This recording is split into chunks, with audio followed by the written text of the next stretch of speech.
Berjumpa kembali pada perkuliahan studi kelayakan bisnis. Hari ini kita sudah memasuki pertemuan ke-14. Pada pertemuan kali ini, kita akan menyampaikan materi eh, secara global, yaitu menyusun proposal dan laporan studi kelayakan bisnis. Tujuan pembelajaran kita pada hari ini diharapkan kepada seluruh mahasiswa yang mengikuti perkuliahan ini mampu menyusun proposal dan laporan kelayakan bisnis. Sedangkan hari ini kita akan memaparkan pokok-pokok bahan kajian atau submateri yang akan kita pelajari, yaitu yang pertama, proposal dan laporan kelayakan bisnis. Yang kedua, poin-poin dalam proposal bisnis tentang aspek pasar, aspek manajemen, aspek finansial, aspek ekonomi, dan yang terakhir adalah kesimpulan dan saran.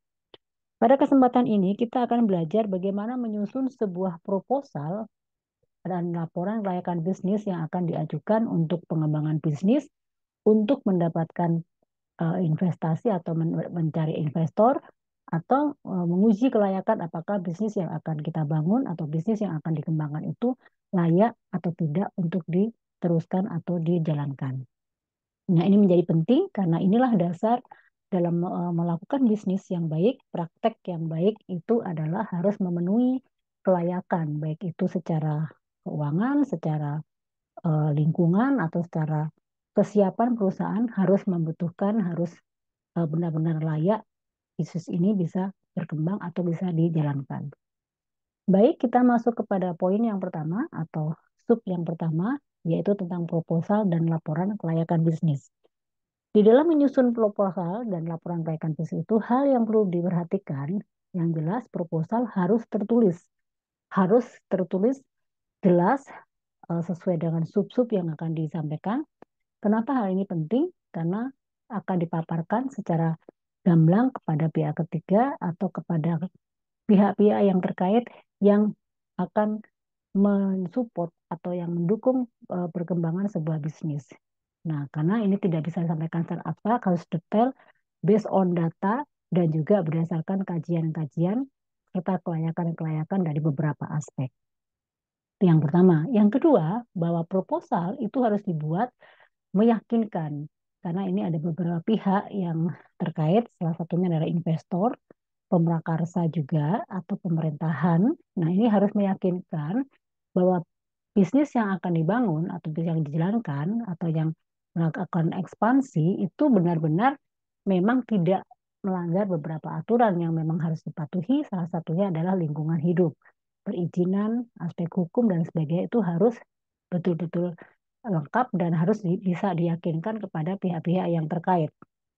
Yang berikutnya adalah bahwa dalam setiap proposal itu harus disertai harapan tingkat keberhasilan. Artinya ada proyeksi proyek-proyek atau profit-profit yang akan diterimakan secara minimal 5 sampai 10 tahun ke depan, sehingga akan terlihat bahwa bisnis tersebut memang menjanjikan, bisnis tersebut memang bisa berjalan dan memberikan kesempatan atau berpeluang menjadi yang besar. Dan yang keempat adalah harus didukung dengan rugi realistis. Artinya kalau bisnis itu sudah pernah berjalan, artinya harus ada laporan sebelumnya dan juga ada inovasi pengembangan yang akan datang. Harus ada bukti yang mendukung. Dan tentunya kita tidak lepas bahwa dalam membangun sebuah bisnis itu tentu akan ada risiko yang akan dihadapi. Bisnis apapun, baik jasa, baik bisnis manufaktur, atau otomotif, atau bisnis yang lainnya, itu semuanya memiliki risiko. Dan itu harus dipertimbangkan, dan itu harus dipaparkan jelas dalam proposal ataupun dalam laporan. Dan yang terakhir, yang keenam, proposal itu harus meliputi semua aspek. Ada aspek hukum, aspek sosial, aspek ekonomi, aspek manajemen, dan juga aspek yang lainnya. Berikutnya, ini kita akan masuk ke dalam poin-poin dalam proposal dan laporan. Di dalam proposal itu harus tersusun secara sistematis, ya. Diawali dengan ringkasan dan kesimpulan atau biasanya disebut dengan summary atau ringkasan eksekutif atau dengan bahasa lainnya ada ikhtisar. Dilanjutkan dengan latar belakang, kenapa bisnis tersebut atau usaha tersebut atau proyek tersebut akan dibangun atau akan dikembangkan. Tentu harus ada landasan atau alasan latar belakang yang mendasari. Nah, selain itu harus memperhatikan juga aspek-aspek pasar. Siapa segmennya, siapa targetnya, dan harus eh, berapa yang akan dicapai. Itu yang pertama. Yang berikutnya dilanjutkan dengan aspek tertulis. Aspek tertulis itu secara legal atau bahasa lainnya adalah aspek hukum. Ditambahkan lagi dengan aspek manajemen, bagaimana manajemen atau pengelolaan dari bisnis itu akan dijalankan seperti apa. Tentunya ini menyangkut tentang kepemilikan sumber daya yang akan terlibat di dalam pengembangan bisnis tersebut. Dan yang perlu juga diperhatikan adalah aspek finansial, bagaimana pemodalannya, investasinya, keuangannya, dan bagaimana perputaran cash flow-nya itu harus bisa dijelaskan terlihat dalam proposal tersebut. Nah, tetapi yang juga tidak kalah penting itu harus memaparkan tentang aspek ekonomi, bagaimana pertumbuhan ekonomi saat ini, bagaimana prediksi perekonomian di masa yang akan datang.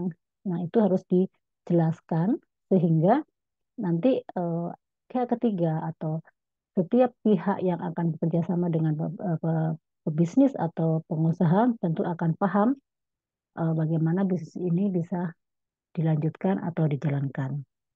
Nah, di bagian akhir dalam proposal ini harus ada kesimpulan dan juga saran. Tentunya butuh masukan-masukan untuk perbaikan atau untuk penyempurnaan dari proposal ataupun laporan dan diakhiri atau dilengkapi dengan lampiran-lampiran yang dibutuhkan untuk menguatkan proposal atau laporan kelayakan bisnis. Berikutnya kita melihat aspek pasar yang perlu diperhatikan di dalam menyusun laporan proposal juga ini harus memperhatikan aspek pasar. Di dalam aspek pasar ini ada beberapa poin yang harus diperhatikan, yaitu pertama pasar potensialnya siapa yang tadi sudah singgung, segmennya, targetnya seperti apa, dan harus jelas produk itu, bisnis itu difokuskan kepada pasar yang seperti apa. Juga harus dilihat dari demand, pertumbuhan atau peningkatan dari permintaan, dan harus memperhatikan persaingan karena kita tidak bisa pungkiri market atau target atau segmen itu tentunya akan membandingkan dengan bisnis yang sudah ada atau dengan kompetitor yang ada di lapangan saat ini. Nah, perlu juga memperhatikan market share-nya seperti apa, juga hal-hal yang terkait dengan kebijakan pemasaran, posisi perusahaan atau bisnis yang akan dijalankan itu di mana strategis apa tidak, lahannya sewa atau beli atau milik sendiri itu juga harus menjadi eh, hal yang masuk dalam aset pasar dan juga luas produksinya seperti apa, tatanan atau layout dari perusahaan itu seperti apa, dan teknologi mesin serta peralatan itu apakah sudah siap dengan menggunakan kecanggihan seperti apa, atau alat-alatnya apa yang harus disiapkan, dan juga ada penjadwalan. Nah, ini adalah menyangkut tentang aspek pasar, karena hal ini akan eh, disampaikan kepada segmen atau target yang akan menjadi sasaran dari bisnis kita. Dari sisi aspek manajemen, hal yang perlu diperhatikan yang pertama, adanya kebutuhan tenaga kerja, dan yang kedua sumber tenaga kerja, serta balas jasa tenaga kerja. Kebutuhan tenaga kerja ini tentunya di dalam mengelola atau mengendalikan sebuah bisnis tentunya tidak lepas dari manajemen. Bagaimana perusahaan atau bisnis itu dikelola dengan baik, tentunya harus ada orang-orang atau sumber daya yang kompeten. Maka dibutuhkan sumber daya yang ideal atau melakukan analisis kebutuhan kerja, berapa jumlah SDM dan kebutuhan SDM untuk semua unit kerja yang ada di dalam perusahaan tersebut. Nah, untuk mendapatkan tenaga kerja ideal, tentunya harus mendapatkan banyak kandidat-kandidat. Ya, kandidat ini disebut sebagai sumber tenaga kerja yang akan disampaikan atau biasanya akan diumumkan melalui iklan, lowongan. Nah, itu baik internal atau eksternal itu akan dilakukan sebagai sumber tenaga kerja. Jadi ada calon karyawan itu direkrut, perekrutan, dan itu nanti akan terlihat sumber dayanya seperti apa yang dibutuhkan. Dan yang terakhir, di beras jasa tenaga kerja ini ya tentunya setiap sumber daya yang terlibat dalam usaha, dalam bisnis, atau dalam pengembangan proyek tentunya harus diapresiasi. Diapresiasi ini artinya harus memberikan kesejahteraan juga seperti gaji, tunjangan, kesejahteraan, atau jabatan-jabatan tertentu atau jaminan di hari hari tua atau yang akan datang itu bentuk dari balas jasa dan tenaga kerja. Tentunya yang rutin adalah upah atau gaji setiap bulan. Itu kalau kita melihat dari sisi aspek manajemen. Hal lain yang juga perlu dijelaskan secara detail, secara ringkas juga di dalam membuat proposal atau laporan adalah aspek finansial. Ada 8 yang harus diperhatikan aspek finansial itu ya menyangkut tentang biaya investasi yang dibutuhkan, struktur atau pembagian pos-pos dalam finansial itu harus jelas, terus estimasi penjualan yang tadi disampaikan di awal harus ada proyeksi penjualannya sehingga bisa mengcover setiap biaya-biaya yang diperlukan dalam menjalankan atau biaya-biaya operasional. Juga perlu memperhitungkan estimasi biaya produksi karena bisnis itu tentunya ada hal yang produk yang diproduksi baik itu jasa atau barang tentunya itu ada estimasi atau pembiayaan-pembiayaan yang diperlukan. Dan juga harus membuat atau menunjukkan cash flow. Cash flow ada aliran kas keluar masuknya dalam operasional itu harus jelas dan juga bisa memproyeksikan laporan keuangan dalam bentuk neraca dan juga laporan rugi laba.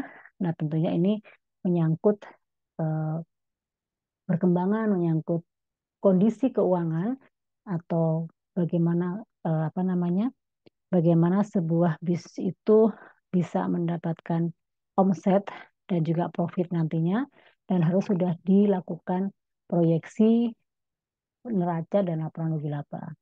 Dan yang terpenting juga dalam bisnis itu tidak boleh merugi, tapi kita harus juga menganalisa untuk pemula atau taraf itu minimal harus bisa melakukan perhitungan, harus bisa melakukan menganalisis kriteria investasi dan juga analisis break even atau BEP itu harus terlihat jelas ya harus bisa dianalisis supaya dalam bisnis ini kita tahu pemodalan berapa, omset berapa, keuntungan berapa, harga pokoknya berapa dan itu akan terlihat dari analisa break even point-nya.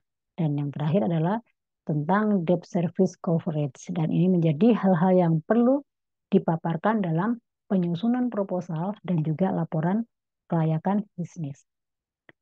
Dari sisi aspek ekonomi global, yang perlu dipaparkan dalam proposal atau laporan yaitu menyangkut tentang National Income Benefit atau NIB. Yang kedua adalah penyerapan tenaga kerja, penambahan devisa, serta keuntungan transfer atau penggunaan pengetahuan dan teknologi. Ini adalah diperhatikan yang harus dijelaskan, dipaparkan dari penjelasan aspek ekonomi global. Ini sifatnya lebih global, lebih umum yang terjadi, sehingga dalam bisnis itu juga perlu memperhatikan, mempertimbangkan kondisi perekonomian yang sedang berjalan atau saat ini. Dari sisi terakhir yaitu membuat sebuah kesimpulan dan saran. Tentunya dalam kesimpulan ini dibuat kesimpulan secara menyeluruh dari apa yang tadi sudah dipaparkan. Terus ada penjelasan atau ada kesimpulan-kesimpulan dari pemangkasa atau pendiri perusahaan dan juga penjelasan tentang aspek proyek yang tadi juga sudah disinggung dan tentunya saran.